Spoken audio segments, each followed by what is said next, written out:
Hi, everybody. Well, my cruise being canceled on the Sun Princess might actually turn into a bit of a good thing.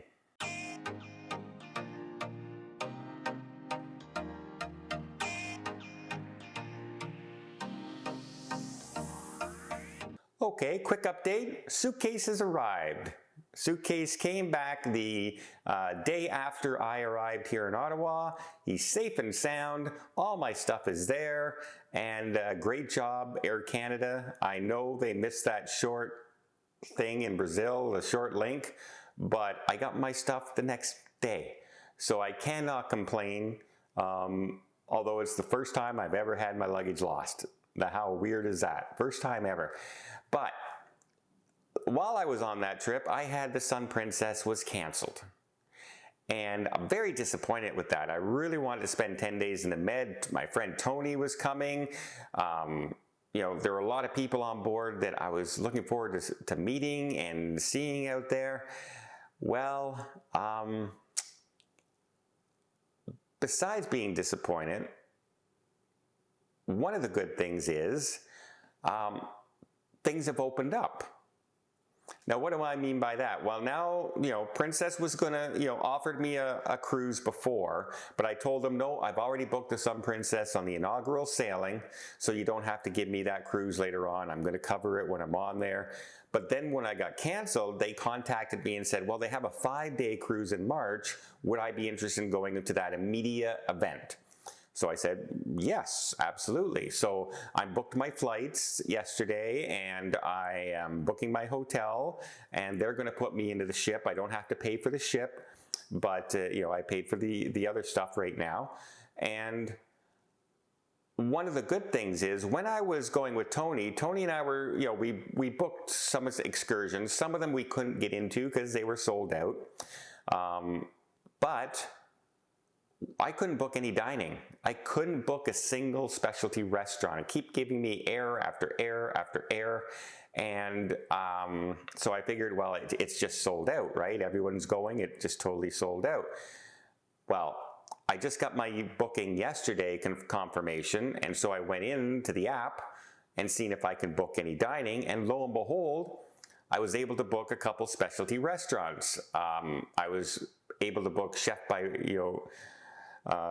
Rudy's new restaurant on board, and I was also able to book the Tapanaki that's going to be on board, which is a first for Princess Cruise Lines. They've never had that. They've never had either of these restaurants on board.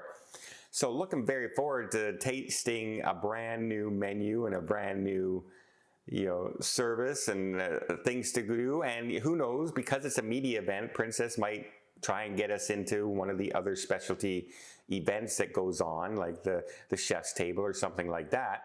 I don't know. I always leave that up to them, and they're running the show at that point.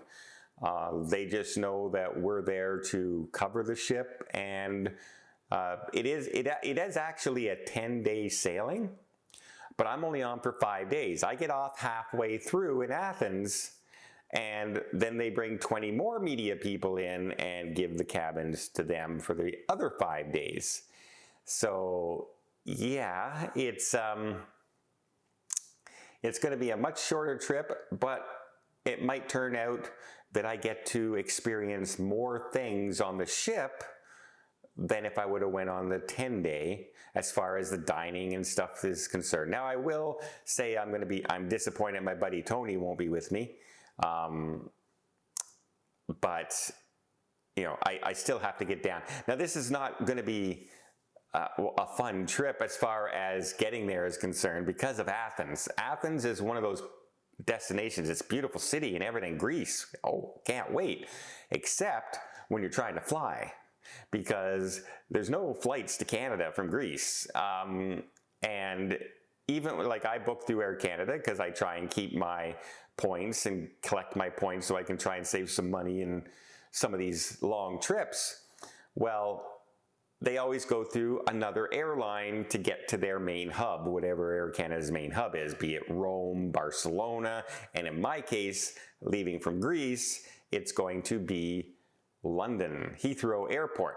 So I think I'm on Lufthansa, but I can't even pick my seats. I can't do anything like that until check-in the day before, which is always fun because you don't know where you're sitting. You don't know when you're going to get called. It's a longer flight, about a 4-hour flight before I hit the other flight, for 9 hours to head back to Canada.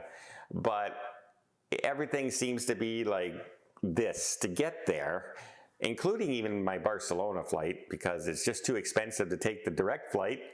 I saved $2,000 by flying to France first, and then, Frankfurt first, and then over to Barcelona.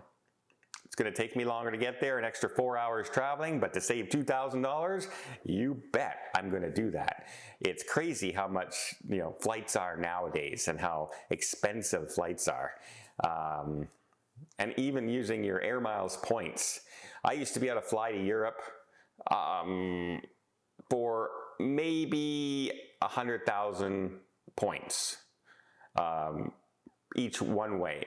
So say 200,000 points return, I could use my points. That was as early as 2020. Now, I looked it up when I was trying to book, and one way was 360,000 points. So that would be 720,000 points instead of 200. That's more than 3 times as high as it was just a few years ago. So yeah, everything's on the rise, guys. Everything's really, really pricey. I was looking for something else to do down there and maybe jump on another cruise and then try and get on the Sun Princess later on and do another 10-day so I can experience more of the ship. However, that sailing doesn't leave until like the 29th. It's the only one available for like 4 months, and there's like 5 balcony cabins left on it.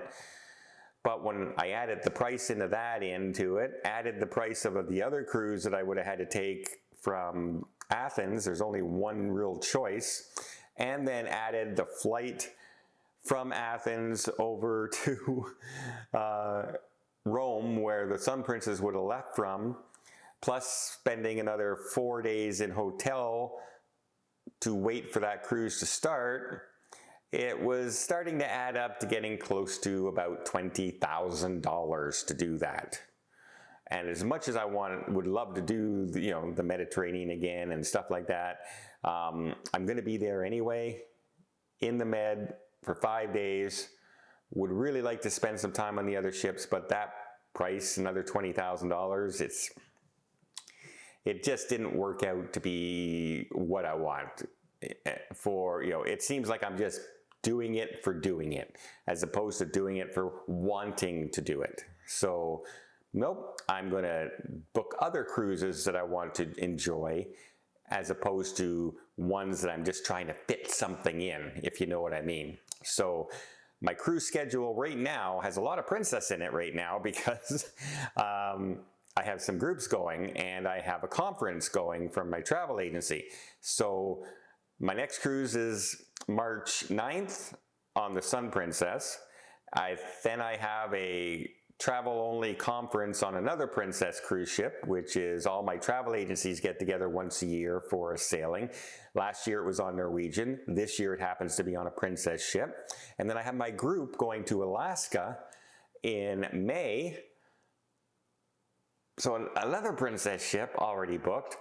And then I'm going to start venturing into some other territories. I've been looking at that Africa river cruise. I also want to get out and perhaps jump on a Disney ship. I want to jump on a Virgin Cruise Line ship, and maybe even do something like a P&O Cruise Line, Costa. Jump on the cruise lines I'm not on all the time and give you a little bit of taste of what they might be like. And try some really adventurous destinations and get to some really interesting ports and enjoy them. Unlike my last cruise, because I got sick, I couldn't enjoy it. That's so disappointing. So I'm really, really excited and looking forward to getting out there and experiencing other destinations, other cruises, starting with the Sun Princess. Even though it was canceled, I think it might work out better because now I can actually book my dining and experience the new restaurants. So it might work itself out.